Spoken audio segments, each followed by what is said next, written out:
수험생 여러분 안녕하세요. 상크이아스입니다. 자, 이번 영상은 26년 이제 소방공무원 초시생분들을 위한 단기 합격 관련 팁에 대해서 설명드릴게요. 제가 저번 영상에서는 이제 재시생분들이 재도전할 때 좀 유의할 점이었다면 이번엔 초시생분들을 위한 팁을 알려드리도록 하겠습니다. 일단 소방공무원 시험이 상당히 어렵죠. 그래서 단기 합격이라는 거는 제가 생각했을 때는 1년 안에 합격하는 거를 단기 합격이라고 할게요. 자, 첫 번째. 보통 소방 공무원을 준비하는 소시생분들이 수험계에 늘어나는 이유가 있죠. 우선 강사님들은 저중률이 상당히 중요합니다. 시험이 어렵기 때문에 소방과 관련된 뭐 기사나 다른 시험에서도 상당히 지적적인 포인트 시험을 내거든요. 그러니까 소방 시험이 상당히 체계가 없습니다. 그래서 강사님들은 저중률이 중요해요. 그 말은 무슨 말이냐면 본인의 인강과 교재에 수많은 지역적인 포인트를 다 넣습니다. 그래서 저도 소방 공무원 온라인 관리반을 운영하면서 학생들이 걱정하는 게 뭐냐면 강사님들의 어떤 그 지역적인 포인트 다 알아야 되냐 이제 이런 질문을 많이 하십니다. 그래서 강사님들이 공부 분량을 줄이는 게 아니라 늘립니다. 자, 그럼 문제는 뭐냐면 강사님들이 하라는 대로 공부를 하잖아요. 그러면 타 과목을 공부를 못합니다. 소방 공무원 수험생분들이 이제 보통 수험계 늘어날 수밖에 없는 게 강사나 학원은 어쨌든 돈을 벌어야 돼요. 그러면 강의를 쫙 늘여놓고 많은 양을 다 하라고 합니다. 그래서 거기서 적중하면은 자신의 인강을 받고 자신의 강의를 들었고 자신의 교재에서 적중했다 홍보를 하고요. 만약에 적중은 못해요. 시험이 너무 어렵게 나와요. 그래서 학생들 점수가 안 나와요. 그러면 공부법 탓을 합니다. 여러분들 공부법이 잘못되었다고. 그래서 이런 부분 약간 유의해 주셔야 되고요. 그리고 학원은 어쨌든 여러분들에게 강의를 팔아야 합니다. 그러면 어려운 과정을 계속 늘려놓을 수밖에 없습니다. 그러면 진도 빼기 식으로 이제 수업을 나갑니다. 그럼 사실 이 부분과 약간 좀씩 관련이 있는데요. 학원 실강을 가서 공부할지 아니면 인강을 보고 공부할지 고민하시는 분들 많이 계시는데요. 저는 약간 이렇게 알려드릴게요. 일단 학원 실강은요. 재시생이에요. 그리고 이미 기본서랑 기출을 작년에 공부를 했어요. 근데 이런 학생들 중에서 나는 현장 강의 분위기가 중요해. 이런 학생들은 추천드려요. 왜? 이런 학생들은 실강을 소화할 수 있습니다. 하지만 이 학생들을 제외한 일반 초시생들은 실강 절대 소화 못합니다. 왜? 세 과목이 다 강의가 상당히 양이 많아요. 그러면 복습할 시간도 없고 해독할 시간도 없고 계속 다음 과정 넘어갑니다. 그럼 문제가 뭐죠? 야점 체크를 못합니다. 또 본인이 안다고 생각하고 넘어가고요. 그래서 학원은 일단 상당히 공부할 분량을 늘려버립니다. 그리고 학원을 계속 다니게끔 하는 좋은 방법이 있죠. 모의고사죠. 상당히 어렵게 내면 됩니다. 그럼 학생들은 불안하다는 거죠. 자, 세 번째. 수험생분들도 문제점이 있죠. 자, 뭐냐면 공부법을 모르고 실행 가능한 계획을 못 세우고 자신의 수험 스타일도 모르고 그러니까 뭐가 문제냐면 공부를 하면서 성과가 안 나와요. 불안해지면 귀가 얇아져요. 어떤 강사님 어떤 교재가 상당히 유명하다는데 갑자기 막 강사를 바꾼다거나 인강을 바꾼다거나 아직 교재를 제대로 활용하지 않는데 타 교재를 다시 또 쓰려고 하거나 그러면 너무나 불안해가지고 꼼꼼하게 공부하려고 하거나 그러니까 강사님들은 저출률 높이기 위해서 양을 상당히 많이 늘려놓고 학원도 돈을 벌기 위해서 가정을 상당히 많이 만들어 놓고요. 그럼 일단 타과목 병행이 절대 안 돼. 이렇게 하면 복습도 안 되고요. 수험생들 불안하니까 더욱더 강의에 의존하죠. 이렇게 하면은 이제 수험기간이 늘어나는 거죠. 그러니까 어떻게 보면은 대다수 학생분들이 수험기간이 늘어날 수밖에 없어요. 그러면 이거를 우리가 극복하기 위해서는 여러분들이 반대로 하면 돼요. 강사님들의 저중률, 지적은 너무 신경 쓰지 마시고 일단 기본서랑 기출 중요 포인트부터 좀 제대로 잡고 그 다음에 지적인 걸 신경 쓰세요. 학원은 과정 다 듣지 마시고요. 만약 인강을 듣는다고 할게요. 그러면 필요한 과정. 제가 봤을 때는 기본서랑 기출까지는 필요할 것 같아요. 근데 문제풀이는 굳이 필요할 것 같지 않습니다. 왜냐면 문제풀이는 해설을 보면 되고요. 정 모르겠으면 기본서 발제독하면 되고, 그래도 모르겠어요? 그러면 챗 GPT 이용해서 과외처럼 질의응답을 받으세요. 저도 지금 소방 전과목 다 질의응답 다 제공하고 있는데 일반 강사들 교재보다 훨씬 더 자세히 나옵니다. 그리고 수험생분들은 일단 본인과 잘 맞는 공부법을 여러분들이 좀 찾으시기 바랍니다. 다들 각자 기반도 다르고 공부하는 습관도 다르고 언어 감각도 다르고요. 공부한 기간, 기반 다 달라요. 그러니까 본인과 잘 맞는 공부법을 잘 쓰시고, 두 번째, 실행 가능한 계획. 이상적인 계획, 무리한 계획 세우지 마시고요. 그리고 자신의 수험 스타일을 알고 약점을 체크하고 보완하고, 그리고 멘탈 관리도 중요합니다. 처음부터 막 잘 안 풀린다고 걱정할 필요 없어요. 그거 당연해요. 양이 워낙 많기 때문에 처음부터 못 풉니다. 이거를 약간 좀 이해하시면 좋을 것 같아요. 자, 그 다음에 지역적인 시험. 소방 공무원 시험은 체계가 없는 시험입니다. 상당히 지역적인 문제도 많이 나와요. 자, 그럼 여기서 중요한 거 다시 한번. 기본서 기출도 있고 지역적인 문제가 있다고 할게요. 그럼 둘 중에 뭐가 중요하냐? 당연히 일단 얘가 중요하죠. 그것도 압도적 비중은 이쪽이 많을 거 아니에요. 그럼 지역적인 문제 안 해도 되냐? 아니요, 하세요. 단 기본서 기출을 충분히 여러분들이 활용하고 그 기반이 잡히고 나서 하면 되는 거예요. 그러니까 소방 공무원 학생들, 공채 특채 학생들 다 상담을 해보면요, 문제가 뭐냐면 기본서 기출의 중요 포인트를 아직 잡지도 못했는데 지역적인 걸 계속 공부하고 있는 학생들이 있어요. 그러면 기본서 기출의 중요 포인트도 못 잡고 지역적인 문제 계속 보니까 섞여요. 그렇기 때문에 일단 기본서 기출을 최우선으로 하자. 그리고 나서 이게 잡히면은 지역적인 문제로 들어가면 되는 거죠. 뭐 단원별 문제집, 최근 시행처별 기출, 전범위 모의고사, 여기서 보완하면 되는 거죠. 자, 공부 반향. 제444학습법은 첫 번째, 1단계는 빠르게 기본서 1회독 분석, 2단계는 기출 3회독 분석 및 삭제 작업. 이때는 중요 직렬 위주로 하면서 기본서 단거나.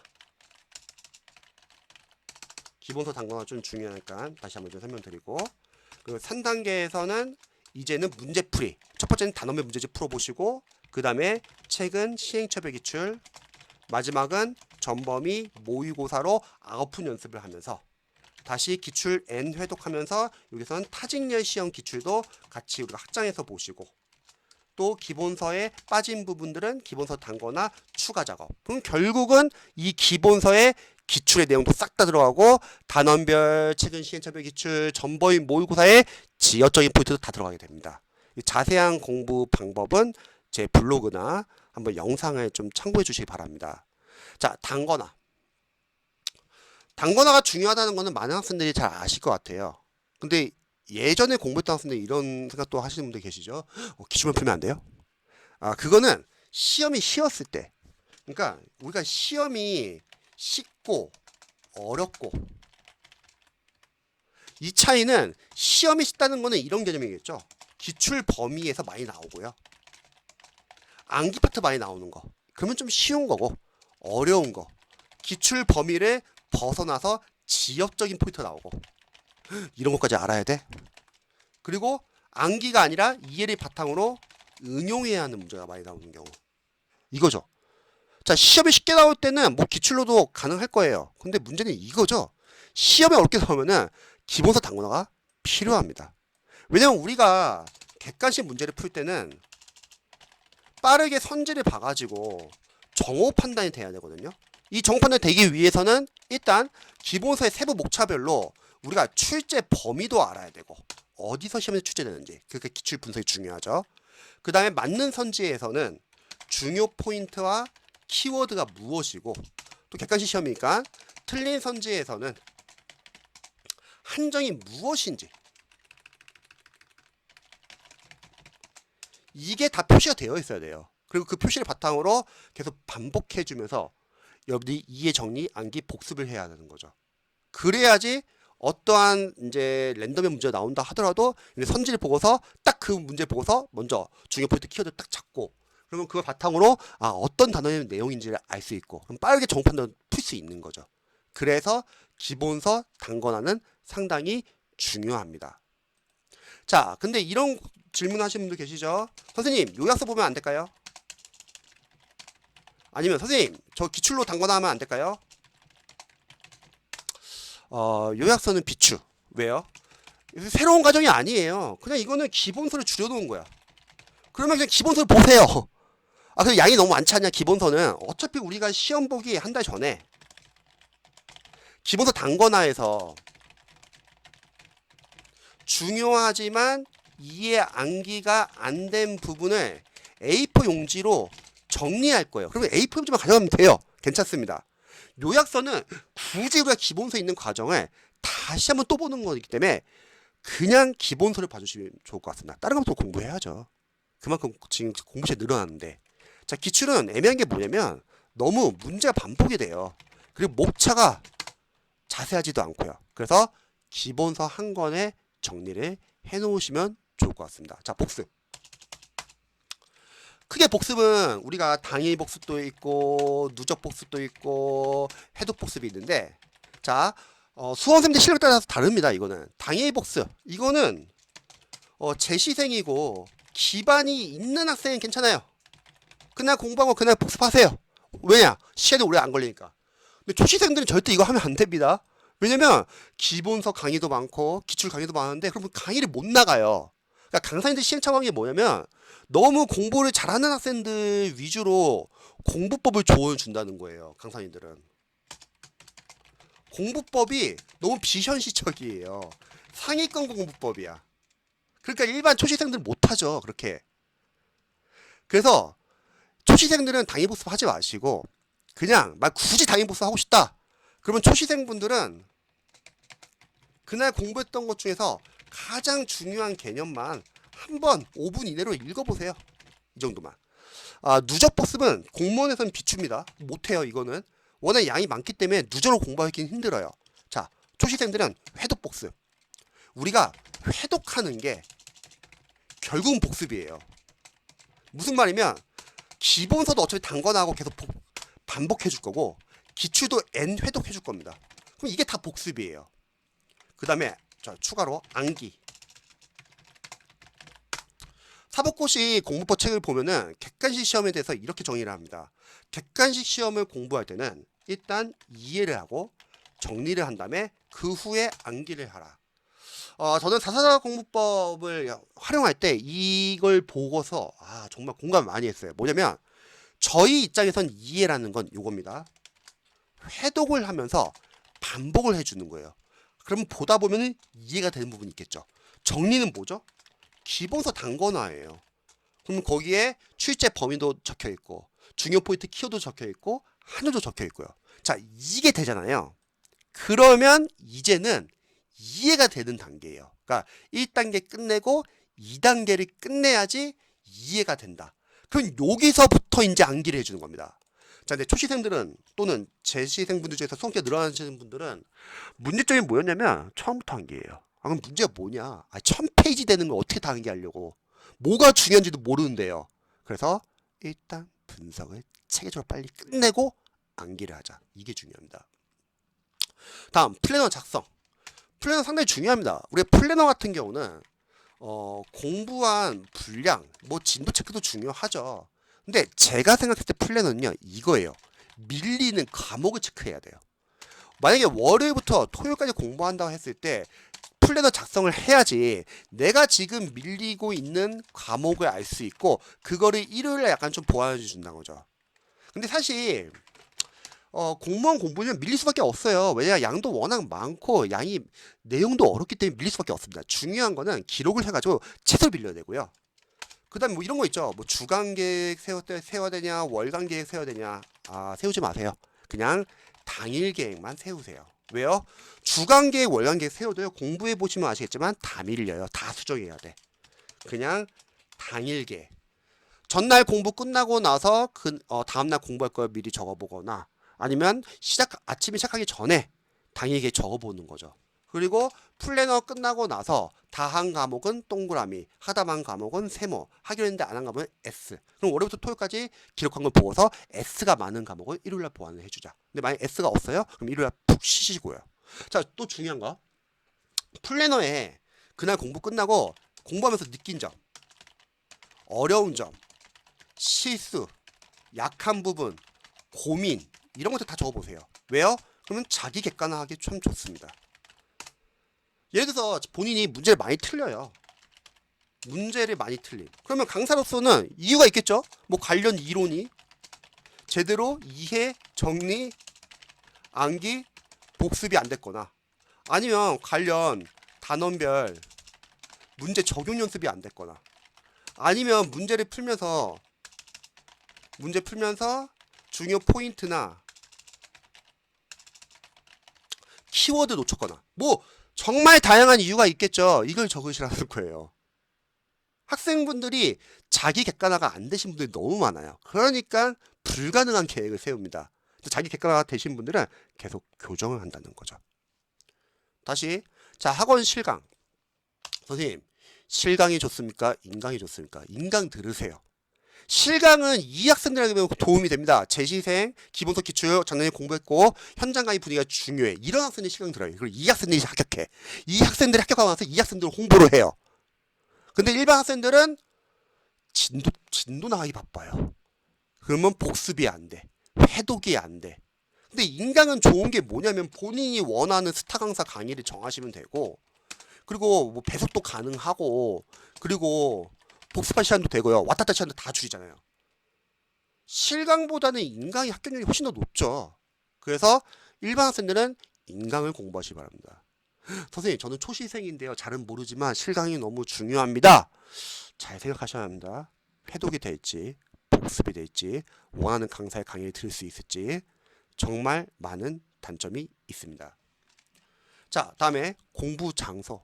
이거는 다 개인마다 달라요. 어떤 분들은 집에서 공부가 가능하신 분도 계실 거고 어떤 분들은 뭐 독서실 아니면 스터디 카페 관리형 독서실 아니면 뭐 도서관 등등등. 자 중요한 거는 본인이 공부가 잘 되는 곳으로 해주세요. 근데 이런 고민하시는 분들 계시죠. 선생님 저는 관리형 독서실 가고 싶습니다. 시간 관리도 하고 싶고 학습 상담도 받고 싶고 근데 비용이 부담이 돼요. 자 비용 제가 생각했을 때는요. 합격을 위해서라면 본인에게 조금이라도 도움이 되잖아요. 비용 아끼지 마세요. 왜냐면 이 시험은 빠르게 붙고 그만둬야 하는 시험이에요. 괜히 필요한 부분이 있어. 약한 부분이 있어. 도움이 필요한 부분이 있어요. 근데 비용 아꼈다가 수험기 늘어나잖아요. 자, 수험기가 1년 늘어난다고 하죠. 그럼 비용이 얼마 들죠? 한 몇백만 원에서 1000만 원 이상도 들지 않을까요? 그리고 합격하면은 월급을 모을 수 있는데 그 기회도 늦춰지는 거잖아요.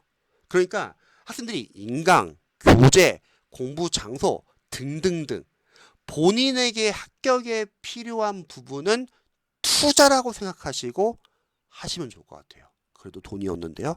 알바하세요. 알바하면서 공부하고 돈 모은 다음에 투자하면 되잖아요. 그러면 오히려 수험 기간은 줄일 수 있다. 자격증. 일단 초시생분들은 지금 시작하시는 분들은 빨리 자격증부터 따세요. 컷이 워낙 소방고문 높기 때문에 자격증이 없으면 당연히 불리하죠. 근데 이런 학생도 있어요. 늦게 시작하는 학생들. 이런 학생들은 자격증이 중요한 건 아는데 현실적으로 지금 늦게 시작했기 때문에 필기 합격만 해도 너무 빠듯해요. 그러면 자격증 따지 마세요. 그런 학생들, 늦게 시작하는 학생들은. 하지만 빨리 시작하는 학생들은 일단 자격증, 가산점부터 먼저 취득해 주세요. 체력. 일단 운동 능력이 떨어지시는 분들은 체력학원은 일찍 가세요. 그래서 대신에 고등학생들 대상으로 하는 체력학원 말고 진짜 그냥 소방 공무원 대상으로 하는 전문 체력학원으로 가시고요. 부상 조심해야 합니다. 가끔씩 전문적이지 않은 체력학원들은 10대라고 착각해가지고 막 굴려요. 그러다 부상 당하거든요. 20대, 30대 분들은요. 그리고 이 체력이 만약에 늦게 시작하시는 분들 계시잖아요. 체력 중요한 건 알아. 근데 늦게 시작한 학생들은 시간이 없기 때문에 필기 공부만 하기도 힘들잖아요. 그럼 그런 학생들 일단 필기 위주로만 해주세요. 일단 필기가 붙어야지 체력의 의미가 있잖아요. 하지만 좀 일찍 시작하신 분들은 체력은 좀 앞에서 해주세요. 그래서 가서 이론도 배우시고 센서 측정도 하시고 연습도 하시고 그 후에는 나중에 독학으로 하다가 다시 필기시험 끝나고 나서 다시 체력학원 가면 되는 거죠. 자, 마지막 면접. 체력과 면접의 비중이 워낙 크잖아요. 아, 면접 어떻게 하죠? 걱정하지 마세요. 면접은 면접 전문 학원들이 있습니다. 뭐 노량진 난송이 공무원 면접학원 아니 이루다 스피치 면접학원 많아요. 선생님들이 그냥 기출 면접 족보 다 가지고 계시고 그리고 다 코칭 해줍니다. 그러니까 면접은 지금 고민할 필요는 없어요. 일단 필기와 체력. 자, 그럼 볼게요. 초시생분들은 그리고 초시생분들은 강사도 좀 설명도 드려야겠구나. 더 추가할게요. 인강, 강사, 교재. 프리패스나 강사는 좀 중요하거든요. 강사가 시중에 있는 유명 강사의 강의에 듣는다 그런 것보다는 왜냐면 유명 강사를 하더라도 다들 강의 스타일이 다릅니다. 본인의 수업 스타일과 좀 맞아야 돼요. 그래서 강사님들은 이런 강사님이 좀 좋은 강사입니다. 첫 번째, 공부 분량을 줄여주는 강사. 자, 이런 강사 있다 없다? 없습니다. 다 1년 과정이에요. 그럼 우리가 줄여야 돼요. 자, 두 번째, 중요한 부분을 체크해주는 강사. 이거는 시험에서 나왔고 이건 중요합니다. 이건 안 중요합니다. 선별해주는 강사 참 중요합니다. 그리고 교재도 마찬가지예요. 그럼 교재에서도 마찬가지로 중요한 부분이 체크가 되어 있는 부분이 참 중요하고요. 또 교재에서는 해설이 자세한 교재. 그리고 강사님들 강의력에서 어려운 개념을 이해하기 쉽게 설명해 주는 강사. 이런 강사 좋은 강사입니다. 근데 이런 강사는 안 좋은 강사입니다. 무진장 공부할 걸 많이 만들어 놓은 다음에 이거 다 하세요. 그렇게 하면 다른 과목 공부 못합니다. 그래서 이런 부분만 약간 유의해 주세요. 그리고 저는 개인적으로 강의는 기본상 기초까지만 들으시면 좋을 것 같습니다. 다시 한번 말하지만 문제풀 과정에서 모르는 문제 있으면 기본서 발제도 해도 되고 챗 GPT 정말 좋습니다. 그걸로 과외식으로 해서 달라고 하면 됩니다. 그래서 이런 식으로 여러분들 초시생분들이 한번 참고해 보시면 좋을 것 같아요. 공부를 효율적으로 하면 1년 합격이 가능하지만 공부를 비효율적으로 열심히 하면 2년, 3년에도 안 될 수 있습니다. 그래서 이런 부분 약간 좀 유의해 주시면 좋을 것 같습니다. 영상 봐주셔서 감사합니다.